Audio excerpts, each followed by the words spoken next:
Okay,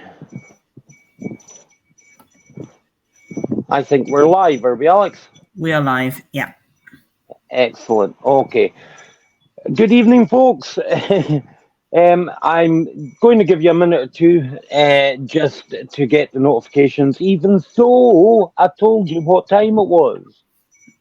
And most of you at least can read a watch or a clock, but you seem to want to or need to have notifications. So we'll give you just a minute or so for that. We have with us again Silvano, the man from CERN with 35 years experience. Now, last week, we just gave you an introduction, just a taster, a small taster. Today, for the next half hour, 45 minutes, something like that, Silvano is going to tell you about CERN. And then he's going to be open for your questions after that. Alex and I are going to remain mostly quiet. If you've got a question, put it in a capital in the chat so Alex can pick it out. And if we're going to try to keep up with Silvano, and if we can think of any intelligent comments, I'll throw them in from time to time, or Alex will. But Silvano, completely over to you, sir, and thank you for being on again this week. Thank you so much, Ian. I will present myself quickly for those who were not there last Sunday. My name is Silvano De Gennaro. I am Italian, 70 years old, and I have spent 35 years, exactly half of my life, in fact, working for CERN, the research lab in Geneva. I retired 10 years ago, 11 years ago, and I moved to Mauritius, which is where I'm talking to you now. I now live in the island of Mauritius in the middle of the Indian Ocean, enjoying the hot tropical climate all year long and doing kite surfing and other sports, sea sports. So I thought the best thing to take this is, rather than having random questions that all need some background that is very time consuming, the best thing is that I present CERN for, say, something like 20, 25 minutes, half an hour, and then the rest of the time I open to questions. So let me start by saying that CERN is well, it's about my age. It's 2 years younger than me. It was formed in 1954, and its acronym stands for Conseil Européen pour la Recherche Nucléaire, which means European Council for Nuclear Research. Now, this is what it was. In 1954, CERN was just a committee, was a council, was a table with people around it. And these people were notorious physicists, such as Niels Bohr, Ugo Amaldi, it was his father, Edoardo Amaldi, and there were other eminent physicists that attended the meetings at CERN, mostly from Europe. And the purpose of CERN was to discuss, this is after the bomb. This is after the Hiroshima bomb. So the Americans had developed nuclear facilities in order to originally to fight Hitler, to put an end to the World War II in Germany by bombing, I believe, Berlin. However, the bomb was not ready in time, and Hitler was already dead by the time the bomb became available. And so instead they dropped it on Japan, which was the other side of it. Now, if you watch the film Oppenheimer, you will have an idea about the context of the period. So the Europeans instead say, let's try to use this newly discovered nuclear energy for peaceful purposes. And in particular, let's try to explore it better, to understand it fully, to see it's how it can be beneficial to us, not for destruction, but for eventually for life, for improve our condition, not to destroy it. So CERN has always been from the very start a peaceful organization with absolutely no military participation. Unlike most of the American or Russian, maybe even French, such organizations that study nuclear research, that perform nuclear research and study the atom and the components of the atom, they're mostly linked to some army of the whatever country that is.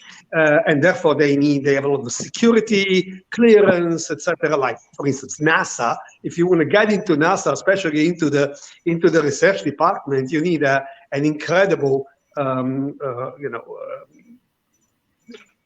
verification of who you are. I mean, they will verify you to 3 generations back to see that you have no connection with any potential enemies. CERN is not like that. Anybody can get into CERN because CERN is intergovernmental. It doesn't work for a government, for an army. No, because it works for everybody. The whole world is in CERN. So this is why there are no secrets.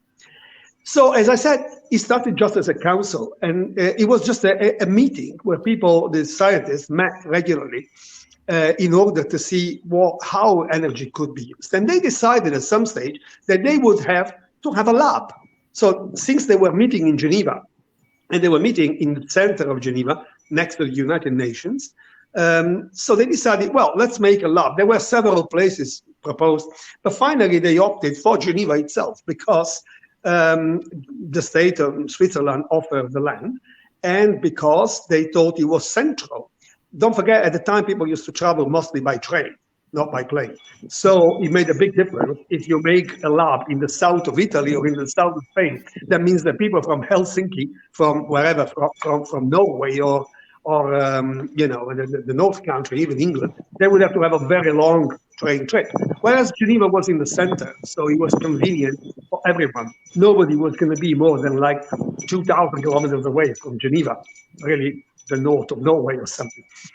So CERN started a lab a few years after its foundation. So it started a lab in, if I'm not wrong, around 65 or something, with the very first accelerator, something that was only 10 meters diameter, so it's a very small machine.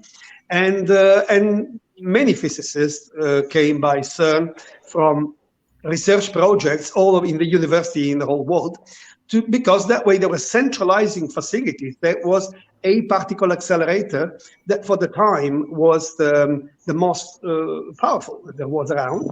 And so they could experiment what happened by crashing, between them electrons and protons and see what they get and see how basically they can transition from matter into energy and then energy into matter in a controlled way. Let's say that that's what happens in the center of the sun. That's what happens in any star that you see in the sky. Matter transforms into energy, and then eventually energy transforms back into matter in a different shape. Like I said last time, think about ice and water. You can always convert water into ice and ice back into water, and you have the same amounts, pretty much.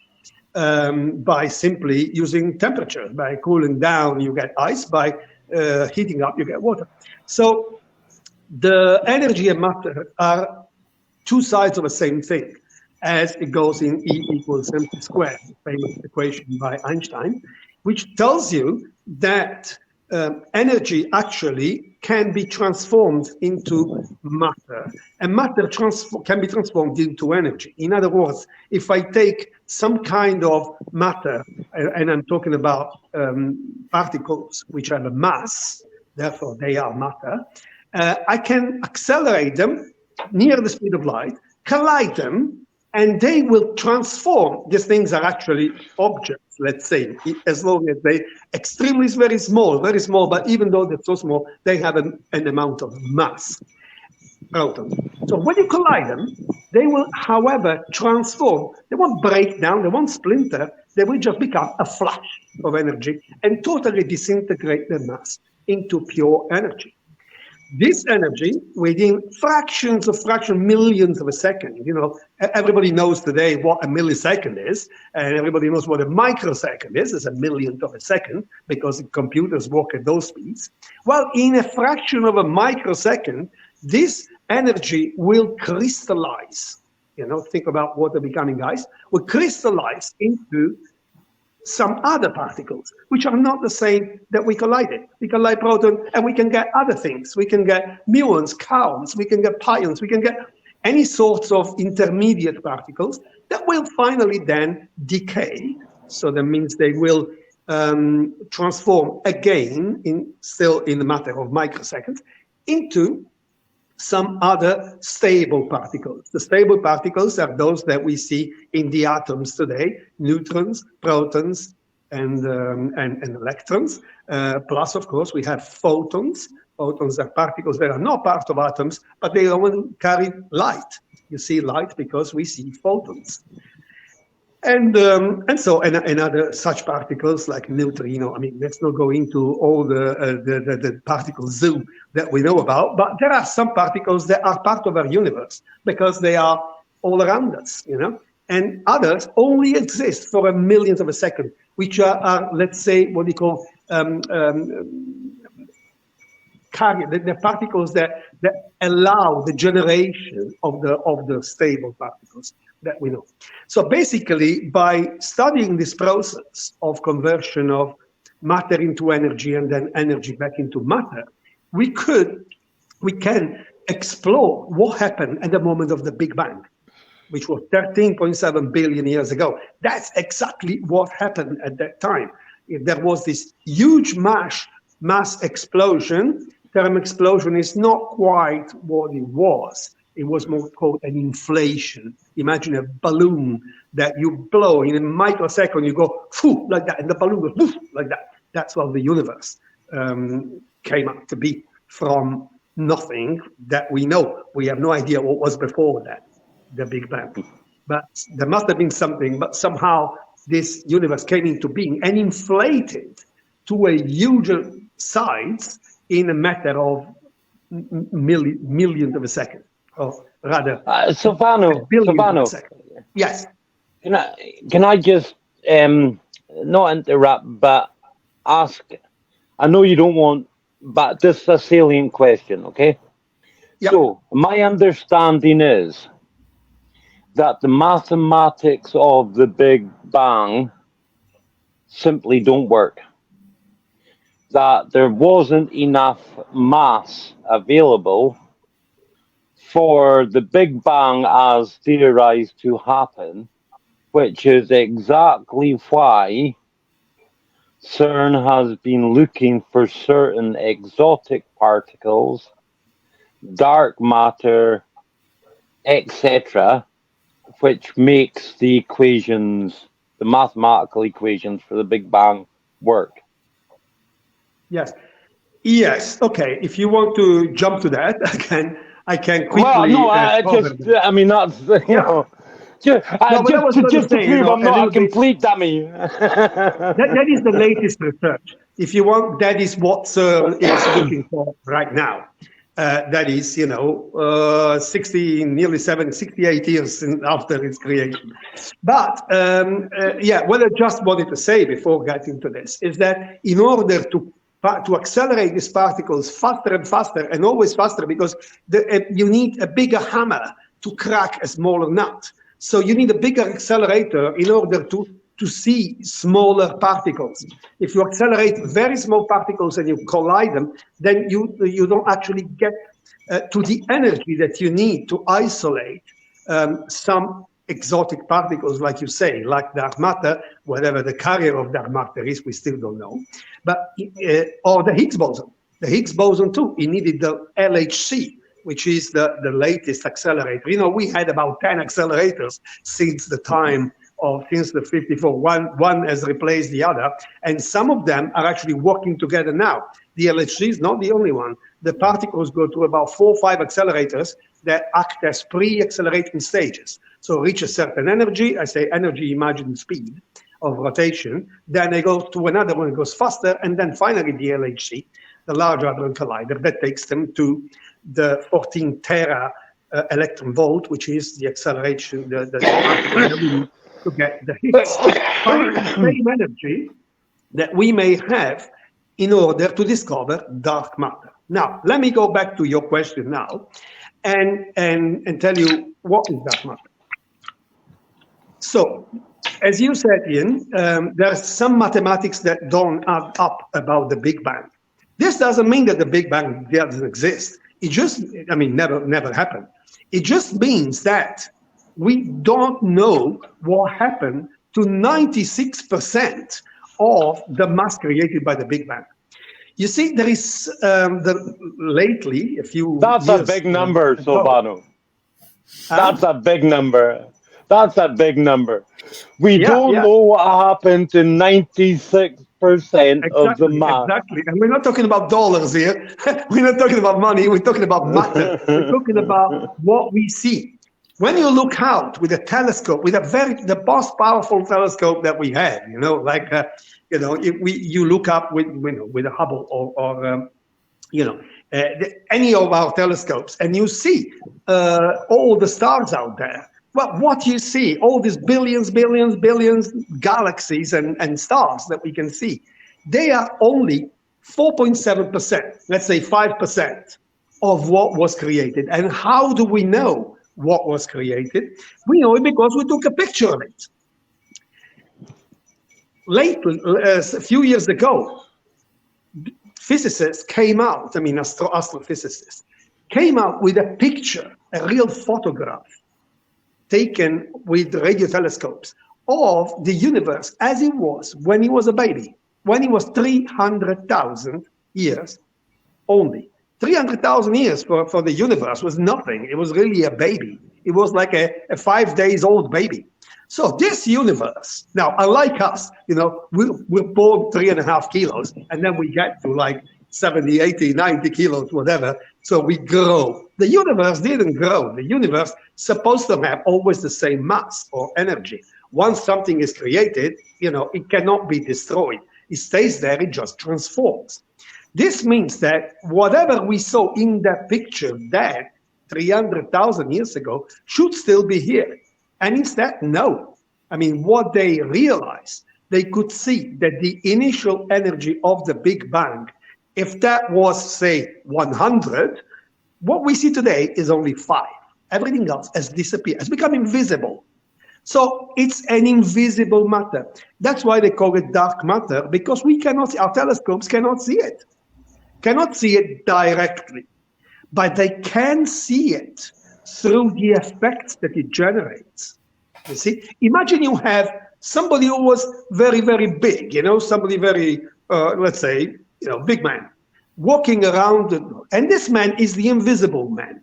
Now, this guy goes and hits people. What do you see? You see people falling off, and you don't understand why they're falling off, because you don't see the guy who hit them, right? So that's exactly what dark matter is doing. Dark matter and dark energy, because I must say that there is actually more dark energy than the matter that comes from the Big Bang. What happens is that this dark matter can create gravitation. Now, how do we see that? How do we explain how planets, for instance, turn around each other? Why does the moon turn around the Earth? Why does the Earth turn around the sun? It's all due to gravity. The Earth is turning around the sun because it's the gravitational attraction of the sun is like a string that holds the Earth there and keeps it turning around, and so on. And everything in the universe is based on this, on turning around. You probably have seen this space-time images like some sort of surface, like a grid in which there are little sinks, little holes. This is to explain the general relativity, Einstein's general relativity. And then in the bottom of this, there is a planet or the moon. So this is because every planet creates a ripple in space-time that makes a sort of a little bowl in space-time. So it calls other things that fall into that bowl to run around like water turns around in a sink before it goes into the hole. Now, at this point, we know what gravity does. And we see how these things are, planet that we can see, are behaving in a weird way, are behaving like there was some big mass there, some big ripple in space-time, but we don't see it. So we can only suspect that this thing is some kind of matter that exists there, but we have no idea how we can trace it, detect it, see it. Now, this is what CERN is trying to find out. They are trying to collide particles and try to see if they can see anything anomalous that comes out and that can generate a big enough mass that could be, could be a signature, as they say. That means can make us suspect that that was actually dark matter. Again, I want to emphasize, don't use the term dark in sense of evil. This is not evil matter. It's just, like we say that butter is evil, or that this table is evil, or this phone is evil. No, this not. It's just dark because we do not see it, because it's the invisible man. That's why it's dark to our instruments. But it doesn't mean that it's actually dark as in black or as in evil. So this is to reply to you. Now, to conclude about CERN, then I'll open the floor. CERN today includes some 21 member states and about 50 other states, most of the world, who goes there all the time in research projects. And all the labs are completely open. If you are even a student, you can go there as a summer student. If you are at the third year of university, it doesn't matter which faculty, anything, even literature, you can still go to CERN. They'll put you to write texts for the CERN bulletin, for instance, or to manage the websites if you're a person who studies don't have to be a physicist, that's what I mean. You can be anything, a computer IT person, you can be an engineer, you can be, or anything you are, you can always apply as long as you are a member of a member state, a citizen of a member state. Look up on CERN, the member state, and you have the whole list, as most of you are. You can go there, and you can access any lab, anything. You can just look around through the 500 buildings, how many there are, of CERN, and it's like a big campus. There will be some doors that are closed, of course, for security, because one, because there are still burglars, and two, because they have to protect you from not entering like a transformer room or a room where there are strong magnetic fields or strong radiations, because of course we're talking about particle accelerator, therefore radiation, so they have to protect you from that. Apart from that, you can enter anything, everything, and talk to any physicist. They'll be happy to tell you everything. Like I said, there are no secrets. So this is the conclusion about CERN today. One of the big programs of CERN today is to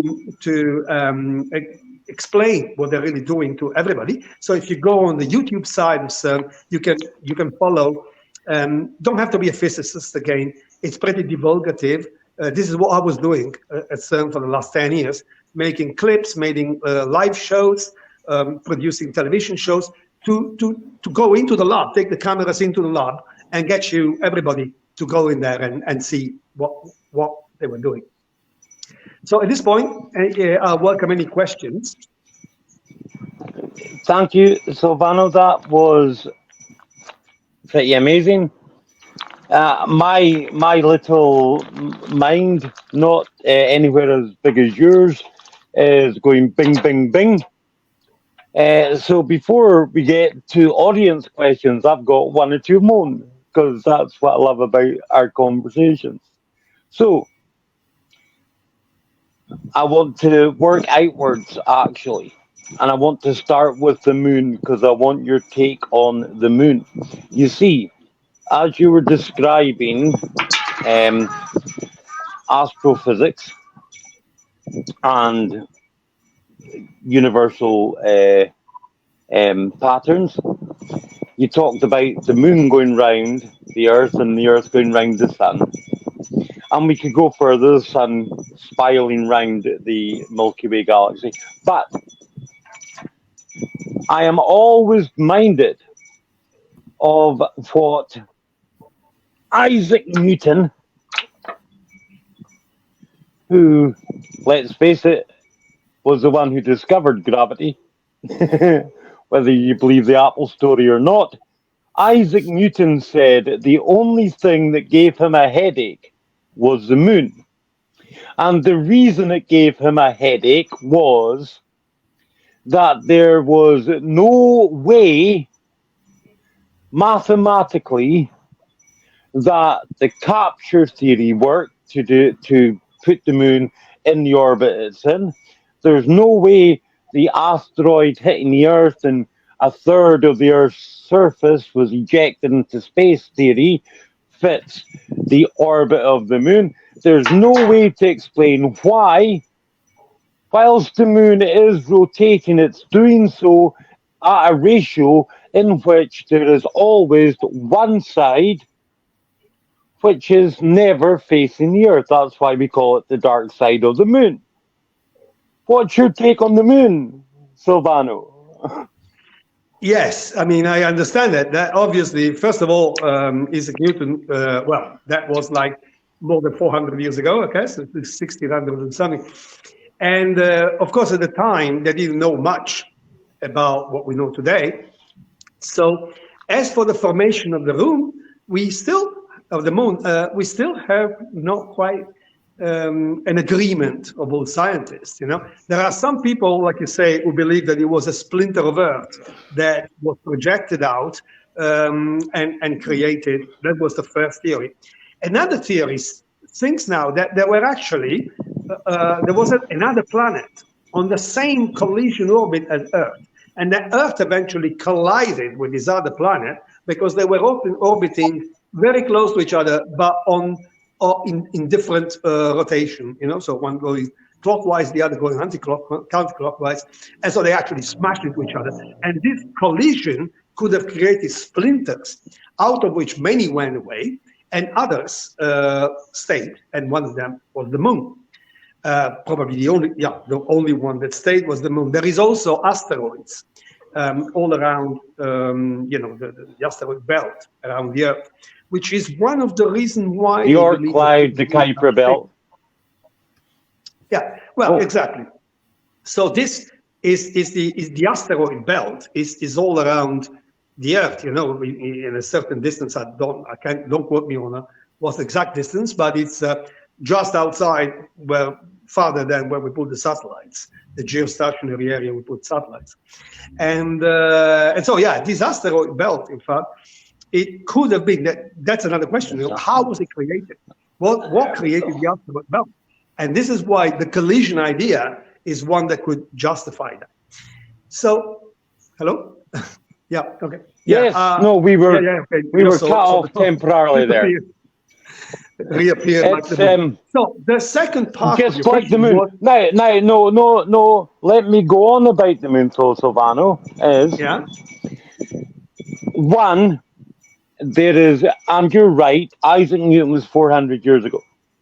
But everyone from him onwards, Francis Bacon, Asimov, Einstein, Tesla, no great thinker has ever managed to come up with anything that makes astrophysics work with the moon. The moon shouldn't be in the orbit it's in. The moon shouldn't be at the distance it is from the planet. The moon shouldn't be rotating in such a way that we never see the dark side, and it should not be at the distance it is, which gives us perfect solar eclipses and lunar eclipses. All of these are facts. Now, the Soviets, and I want your take on this, the Soviets didn't believe in God. I don't believe in God in the way that most people believe in God. But the Soviets,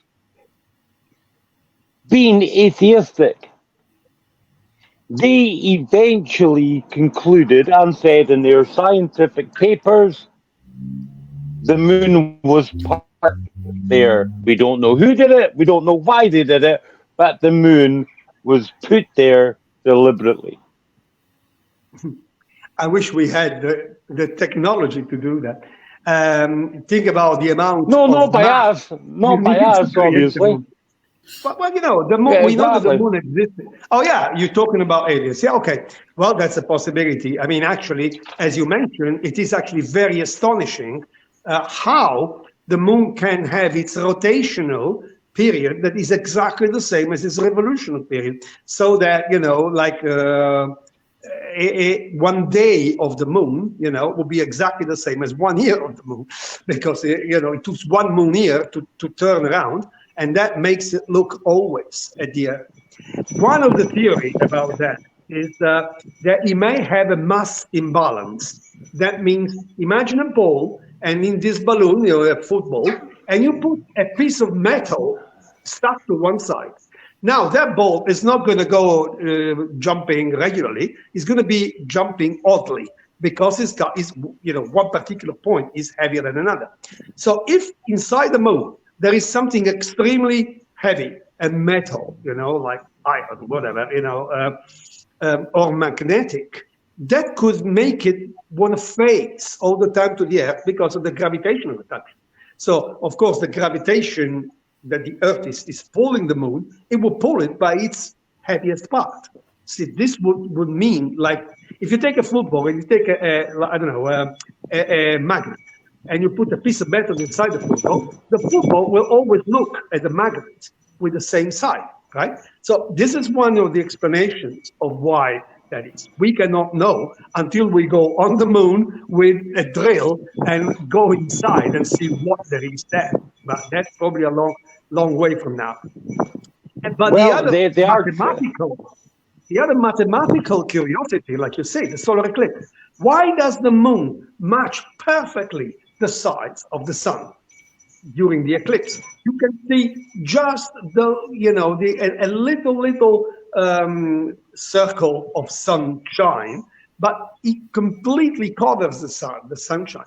So you see, just when it's in a perfect total eclipse, you actually don't see the sun anymore. It disappears behind the moon, and it matches exactly the size, the circumference.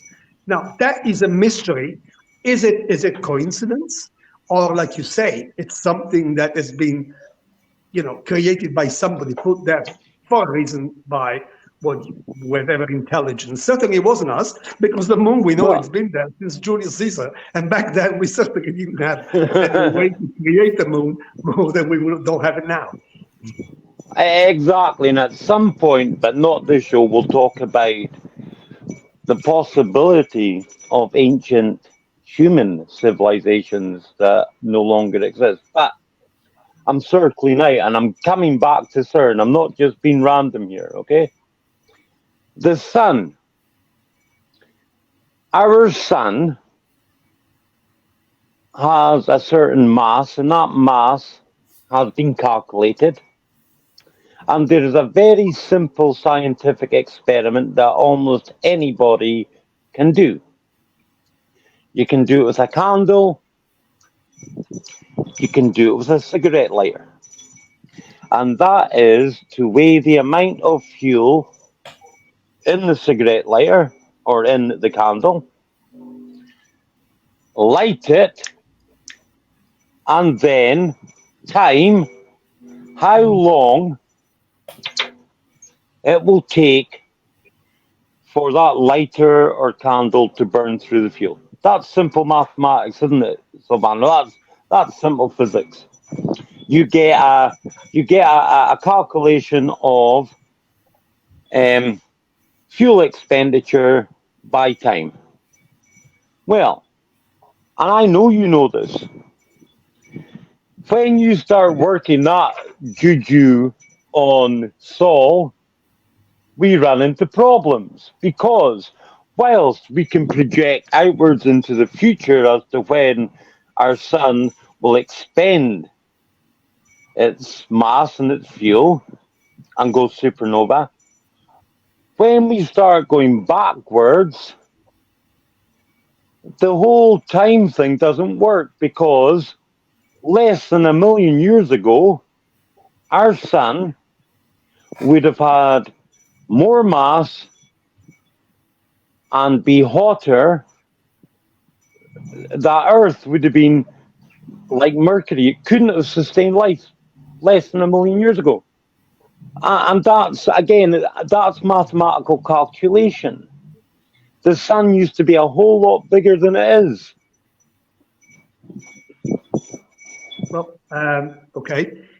Now at this point, first of all, let me say I am not a astrophysicist nor an astronomer. I am a computer scientist, but I certainly have 35 years of CERN exposed me quite a lot to a lot of physics. And for what I know, the sun is a nuclear reactor. The sun is basically fusing fuel, is fusing atoms.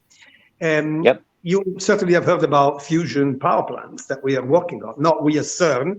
There are other organizations that are working on the projects to generate nuclear power plants by using fusion.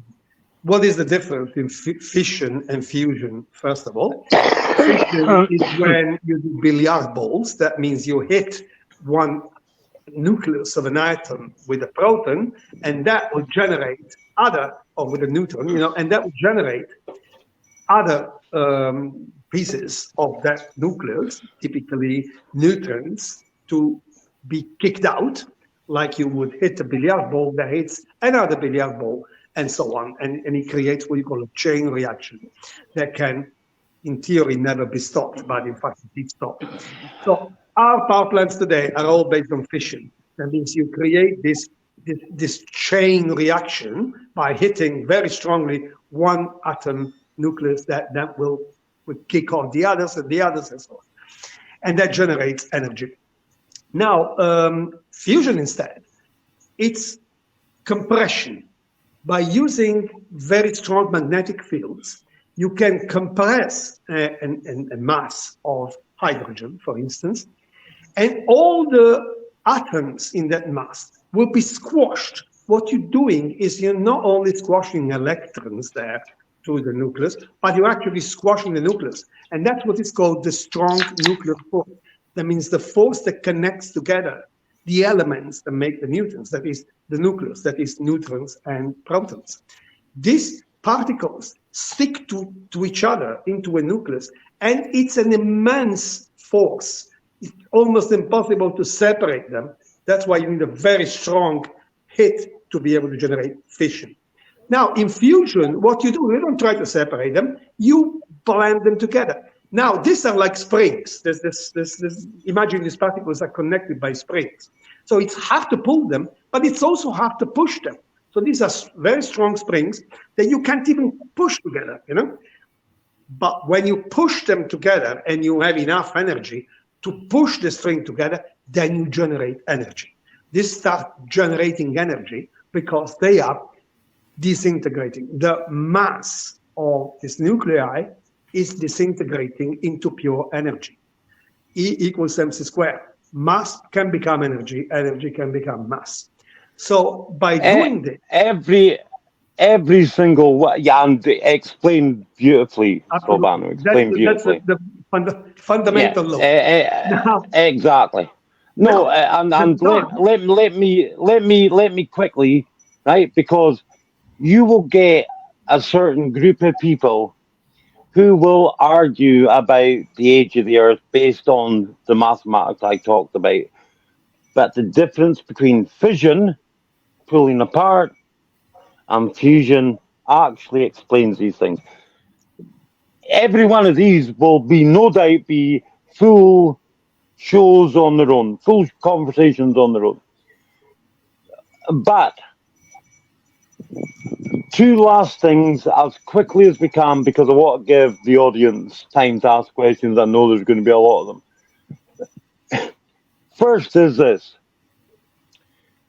You said, you acknowledged that CERN knows there is mass gravitational forces that are acting on the entire solar system. And you described it beautifully as the big guy like me, being invisible, coming along, punching people in the face, and they're going, what happened there? Now, My personal belief, and we'll talk about this off air, off camera, but I just want a yes or no reaction from you for this one.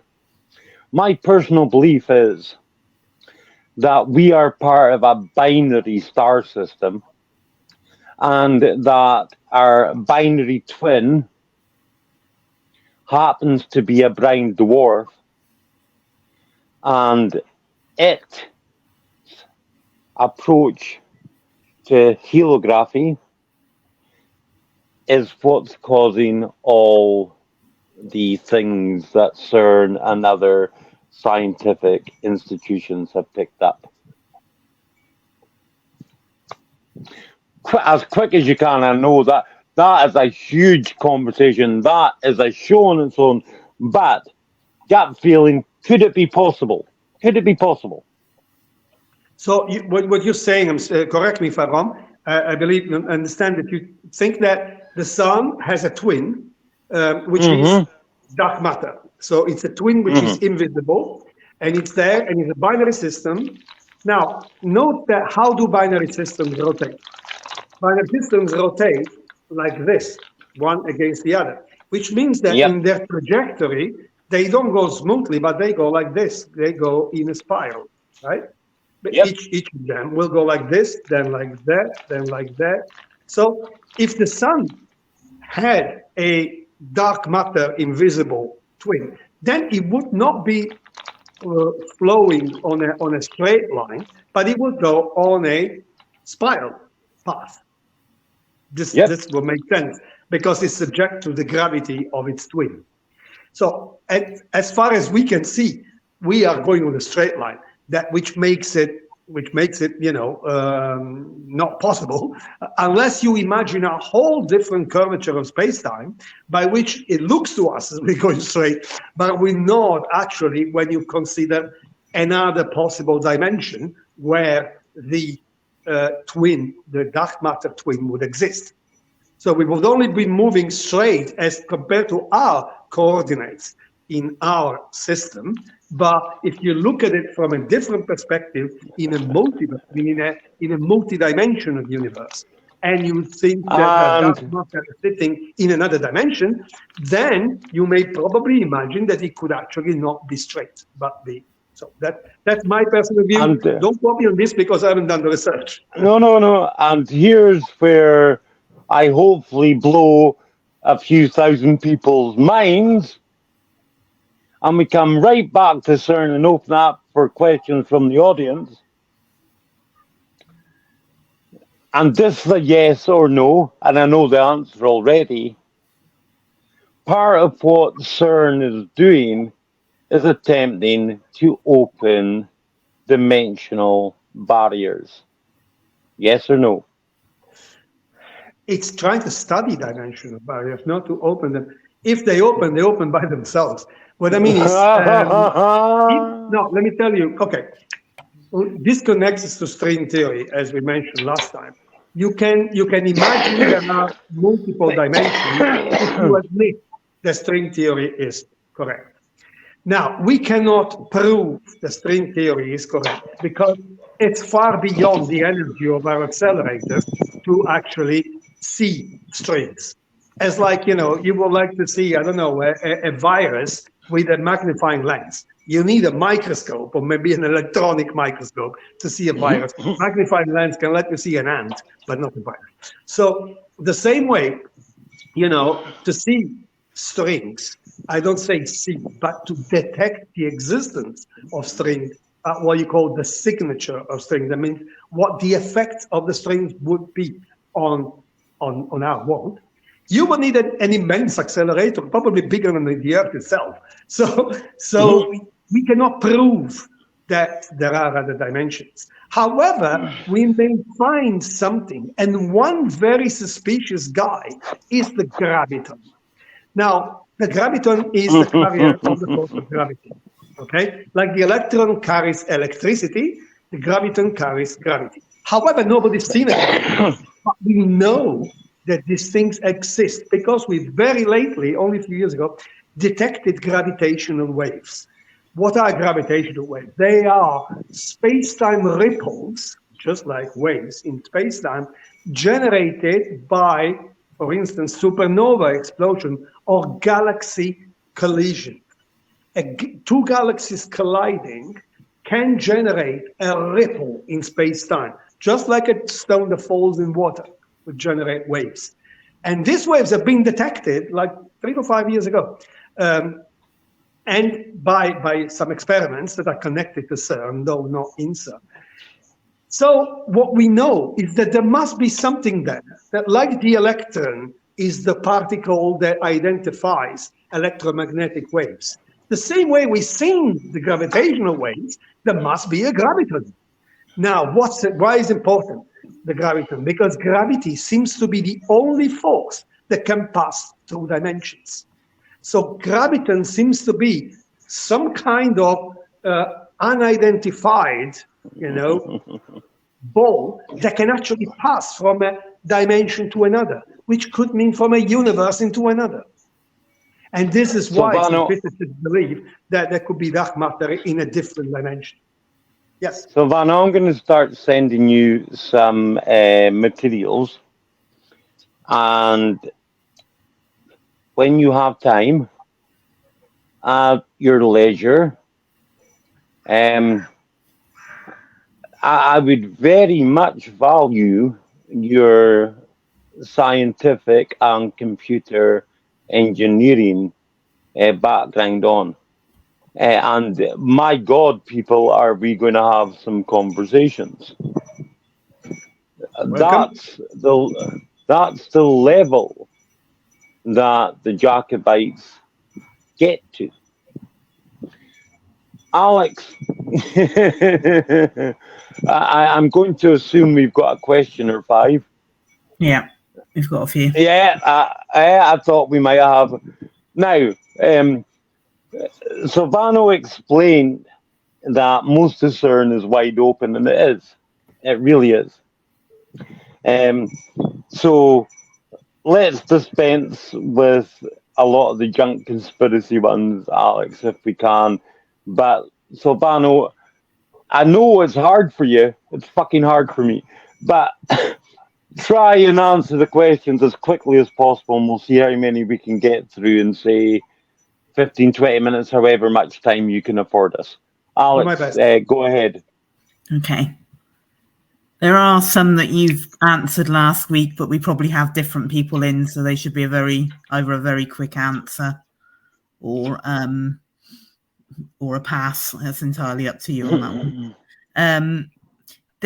We had multiples last week, and we've had multiples. I know there was a comment about kids with a camera, but there's comments about the opening ceremony. So I guess the best way to word it would be who designed the opening ceremony and what was the motivation behind it. Sorry, the opening ceremony of what? Of the I assume they're saying CERN, but I'm assuming the Collider. Actually, Silvano, I don't think they mean the real opening ceremony that you designed. I think they're talking about that video that went viral of the satanic shit round the statue of Shiva. Okay, so listen. Maybe do both. Maybe do both. It probably was. I have. You see, I haven't seen this video, and I have no idea. You, the first person who told me about this ceremony, satanic thing about the what was it? The tunnel? No, Shiva, the statue of Shiva. Yeah. But I have no idea. Let me just look at the video. Maybe send me a link, and then I'll tell you. Probably these are some of my friends who were doing a Halloween party. That's all I can think. Anyway, go on. No, so tell people you designed the opening ceremony of the LHC. So what was that? Just tell people what that ceremony was. The official ceremony, yeah. I was in charge of basically designing the stage for the ceremony and to running the whole ceremony. What we had there, we had 20 heads of states, one per per country, and we had to put them all together. And and basically there were the Prime Minister of France, the President of Switzerland, the King of Spain, and they all came to give a speech. That's it. And then there was some music, some video projection with. I mean, nothing spectacular. It's just it was spectacular, not because I designed it, but it wasn't spectacular. But no, the thing is, had to be spectacular. But it was just a standard event for an opening, like they do for anything. So there was just speeches by heads of state. You can find it all online on the CERN website. The opening ceremony research sheet, that would be like the main excerpts. Yeah. So that's what I designed, the official ceremony. And the great thing about this, Silvano, is I am the ultimate fucking conspiracy theorist. People know that, okay? But conspiracy theory was made up by the CIA to discredit people who had very real concerns about the assassination of JFK. I take conspiracy as forensically as you take your career. So, if I can debunk things, that to me works. You see? So, I'll send you the video. But it's exactly what I've been trying to teach people about junk conspiracy. You're right. It was a bunch of your friends having a fucking Halloween party. You already explained the Shiva statue was simply a gift by the Indian fucking government. But people take 2 and 2 and they make 5. It's a load of nonsense. So that's why these conversations are brilliant as well. Alex, next question. Yeah. Other than curiosity, what is the point of CERN about how the world is made, or when it makes no difference other than expensive curiosity? And the clarification was saying the cost of that experiment could probably feed many third world countries, is what their concern is. Okay, no, I'm going to put a thumbnail right there and suggest you, Silvano, that is your theme for next week. Why don't we do a show? That's a good idea. Yeah, because I can't say in 2 words, but it's a good idea. No, you can't. Let's talk about what CERN does for you, and and the budget and everything. Yeah, sure. Next week. So that's your theme for next week, Alex. Another question, Absolutely. If you can. Okay. According to Google, there are 30,000 colliders on Earth. Are they creating energy that we can use? No, hold on. There are true, I suppose. there are probably, I have no idea, but there are in every hospital. You know about radiation therapy that is achieved by colliding particles. It's not really a collision, they are accelerators, they're synchrotrons. A collider is something that collides 2 particles together, and then you look at what happens in this collision point. A synchrotron accelerates particles and then he shoots them out into a tumor, for instance. So that is how what they call hadron therapy or nuclear medicine in general does today. That means they destroy tumors inside your brain or anywhere in your body by using accelerated particles. So every hospital is a particle accelerator.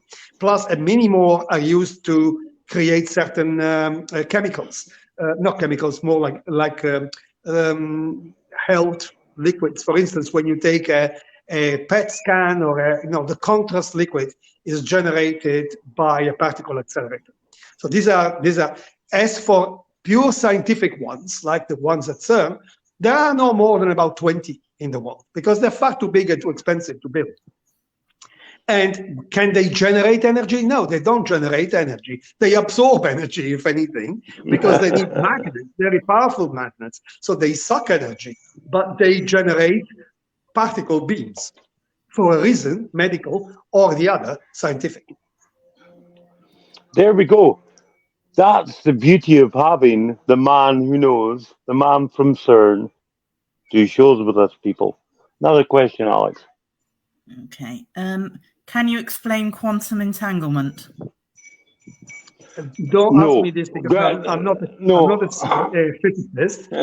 No, Yeah, that, Silvano, we get these, right? That's a smart ass question from someone who doesn't even understand the term but has heard it. So, whoever okay. asked that question, Alex, here's the reverse challenge. Come on a show and tell us. You explain quantum entanglement to us and we'll listen to you. So, another question, Alex. I know. I must say. Well, let me just say, for the benefit of future conversation, I am not a physicist. I can explain what we do, what physicists are doing, but don't ask me questions about quantum theory because I have never studied quantum theory and such.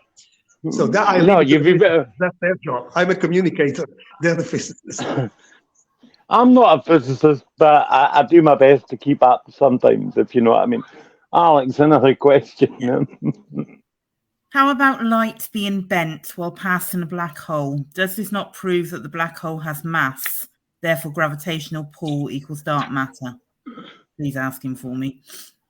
Now, there's an Okay, yeah. intelligent question. That is. In fact, yes, it's true. The black hole has a huge mass because it's as a mass that is like thousands and thousands of times that of all the other planets that surround them. Otherwise, the planets would not be falling into it. So it doesn't suck in light because light has a mass. The photon has a mass, although infinitesimal, but it's still a mass. So it can actually bend light, and we know that. So the question was there, the connection with dark matter. Okay. Well, there is another, let's say, big mystery. We know that a black hole is a black hole and it's in a certain place, which usually is at the center of spiral galaxies. And that's why they're spiraling, because they're falling like a little something that floats in the water and thing. So they're falling into the black hole. However, dark matter is something kind of different because we are counting in the black hole in our equation. When we say that we have 5% of the visible universe, we're also counting the black holes in that. What we're not counting is what we cannot see. Let's say that we cannot see a black hole, but we know it's there because we know what it's doing to its galaxy. You see what I mean? Whereas dark matter, we just don't see it, and it's in places everywhere. It's inside me. It's next to you. It's everywhere, dark matter, but we just don't sense it. Silvano, I'm gonna play very devil's advocate with that one. I can't help it. That's what Christians say about God. You can't see him, but he's everywhere and he's right next to you. Yeah, right. Yeah, okay, that may be the subject of some other conversation, and that is the connection between dark energy and spirituality. There are scientists who are looking into that. Not at CERN, but I know about them, and this could be the subject of some other questions. Do our souls go back into dark energy? Do we go when we die? Do we actually go into some cosmic element of energy that surrounds the whole universe? Now, that is what some scientists are trying to prove. And this could be the subject. This is what I love. Absolutely, this could be another show in itself. This is what I love about these conversations, because from that I could talk about the Egyptian beliefs of Maat, and when you die, your soul being weighed against a feather, and photons involved, and whatever. That's the beauty of these conversations, people. However, I want to bring this to a close. Alex will have her show in an hour's time, so we can't run too far over. But we've got black holes, dark matter. We've got gravitational pools and wells.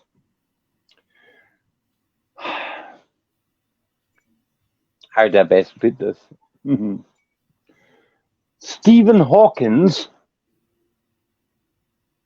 who, unlike you and I, was a physicist, and many others, they were very worried, were they not, Silvano, when CERN was initially switched on, and they were worried specifically about CERN creating a miniature black hole. Well, sorry, but this is not what I know. I have met Steve a couple of times in events, and I spent a week with Stephen Hawking in South Africa, in Johannesburg, near Cape Town, in Mutzenberg, together with another very, very, very, very famous physicist, and Neil Turok, who's a South African physicist and the head of the Perimeter Institute of Theoretical Physics. And both of them, because at the time when I was with them, we were just, I was kind of answering the questions about this black hole on YouTube. Being part of the communication group, one of the things I did, I had to respond to questions and answer questions coming on social media. And and I discussed it with at least with Neil Turok. With communication with Steve Hawking has always been very difficult because of the time it takes to formulate a simple question, a simple answer. But basically, both of them were absolutely laughing when they heard the story of a mini black hole swallowing the universe. It's like if I was to tell you, can that mosquito over there swallow the elephant? It's impossible. The mosquito, not even in a million years, can swallow an elephant, and that's the point. A mini black hole it's not stable. Last a fraction of, like all the other particles, would last a fraction of a microsecond and disintegrate into pure energy like all the other particles. It's not a stable particle like other. Actually, if we did see a mini black hole, I'm talking about a mini black hole because that's all we can generate by colliding protons. If we could detect it, that would be a big, big push forward into the theory of other dimensions, because it could allow us to see what happens inside it, But we didn't. We haven't got, or at least we couldn't detect one. Even if we're making them, we don't know. But we know that right now, in this cube meter around me, there are thousands of mini black holes that are generated by the sun. Cosmic rays dropping up all the time. We are under a constant rain of cosmic rays, and they have this. They are 100 times more powerful than our particle collisions in the LHC. So if the LHC can generate one, then each cosmic rays that falls on us would generate 100 times more of the same. And we know the mini black hole can never swallow the planet or the universe, because you have to be at least 3.5 times the size of the sun to become a black hole. And that, my friends, is how you completely debunk crap conspiracy. You see, when Doom and I talk about what's going on in the world, we do so from a background of having already dismissed the crap conspiracy. For my detractors, how'd you like them onions? I've been smoking, drinking all fucking day, and I'm still holding a very intelligent conversation with the man from CERN. I know you like it because I've seen the viewing figures. So if you like and want to see more, remember Alex will be on in a little under an hour's time. It's very unfair for her that I'm running over. Alex, what do you have on tonight?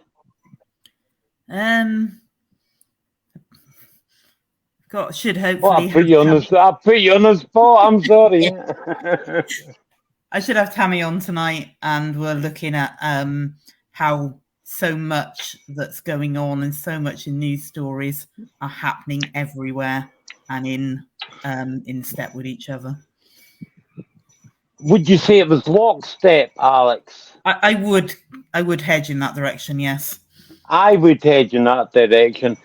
Folks, in a little under an hour's time, Tammy, who is our American correspondent, very, very smart, and Alex, they're going to lockstep you through lockstep. And isn't that amazing how often that's been happening in the last few years? Don't listen. Here's my best advice, and people who watch this show as their guilty secret would never admit to it. They have been reposting it as well. Whatever happens, hi Elon, whatever happens next, do not comply. Do not comply. Silvano, thank you. It's been an absolute pleasure as always. Now, Alex is going to end the stream. Don't do what you did last week. Stay on the line for a couple of minutes and we'll have a little chat. Alex, if you'll end the live stream, please, that'd be great. Thank you.